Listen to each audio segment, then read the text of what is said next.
دا په دین مین قسم پر رب العالمین دا خلق چا خوشاله کړي وي ان شاء الله په ایمان وای دا چې د شپې تهجد تر اپاسي دعا به ورته کوي کنه به کوي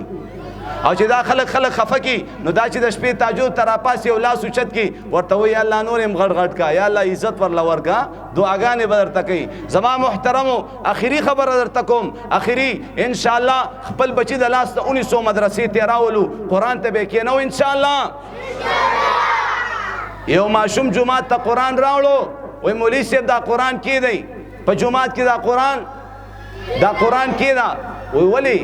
قرآن ته په کور کې ضرورت نه وای زما یو نیا وه هغه په دې قرآن کې تلاوت کولو مولوي صاحب او وفات شوله پلار مې ویلې په دې قرآن کې بل څوک تلاوت دپاره نشته دا جومات ته یوس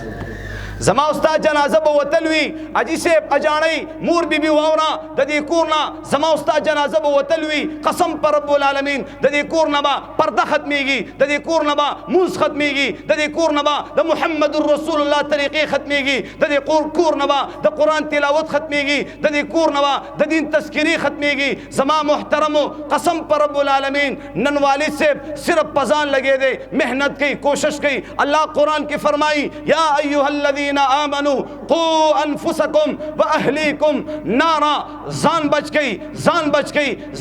گئی جہنم دا اورنا زان بچ گئی اہل و عیال بچ گئی. زما محترمو پا اسرے باندی خزا وہو پا کور پا نجارو کولو باندی خزا وہی پا کور کی زما محترمو تا خزا داسی و خبرو کی پا اغی باندی خزا وہی دگی رٹی مور کنزلی پلار کنزلی ورتکے خدا خزا دی منز او دست نکی دا خزا دی دا پردی احتمام نکی دا خزا دی بچی تا دین نکی دا دی خزی دی خپل تربیت ندے شوے نستا دا بچی تربیت بسنگو کی خوار پڑکا دا کور و رکا چمپا رکا بید رکا دیوال سورکا دا سی خزی کور تراولی بیا زما عزتمندو پا دردونو باندی غمونو باندی اختوی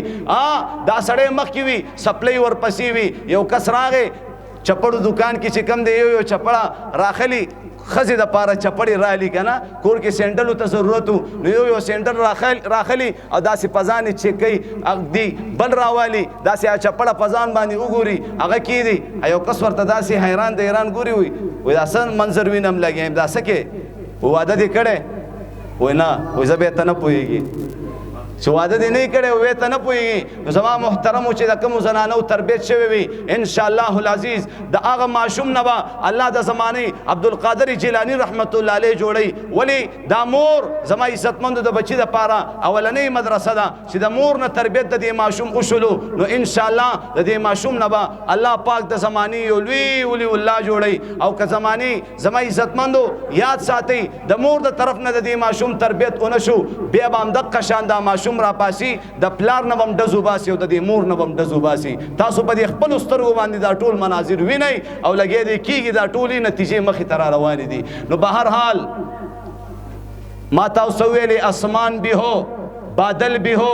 بارش نہ ہو تو کیا فائدہ قرآن بھی ہو حدیث بھی ہو عمل نہ ہو تو کیا فائدہ. نن نبا انشاءاللہ پا عمل باندی بچے کم دے خپل بم رازو خپل اہل و عیال بم پا عمل باندی راولو انشاءاللہ. دا چې کمی خبری ما اکللی دا با پا کورون کی بیانو انشاءاللہ. خپل بچی خپل زنانا پا منز او دس باندی اوہا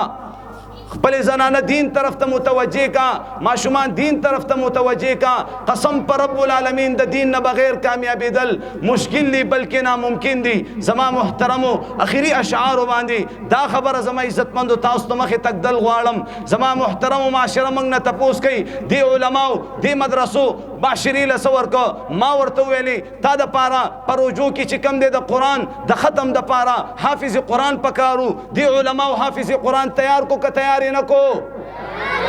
تیاری کو. زما محترمو د نکاح د پاره سړی پکارو نکاح د پارم سړی تیار کو تا د پاره جنازی د پاره سړی پکارو جنازی د پارم سړی تیار کو. تا خورالا ټول سړی په وینو کې ریت پیت که زما محترمو گیر چاپیرا د دین اسلام بنیاد ختمېدو والا سوی وی دین ختمول غواړي علما ختم کوي دین به ختم شي. هغه خلکو ته ویما فنا فی اللہ کی تہ میں بقا کا راز و مضمر ہے جسے مرنا نہیں آتا اسے جی जीना नहीं आता, वो मर्द नहीं जो डर जाए हालात के खूनी मंजर से। जिस हाल में जीना मुश्किल हो उस हाल में जीना मर्दी है। हमारे जिस्म जख्मों से चोर सही, तुम अपना शिकस्ता तीर गिनो। खुद अहले तरकिश बोलेगी ये बाजी हक की बाजी है, ये बाजी किसने हारी है, ये बाजी तुम ही हारोगे। घर घर से आलिम निकलेगा,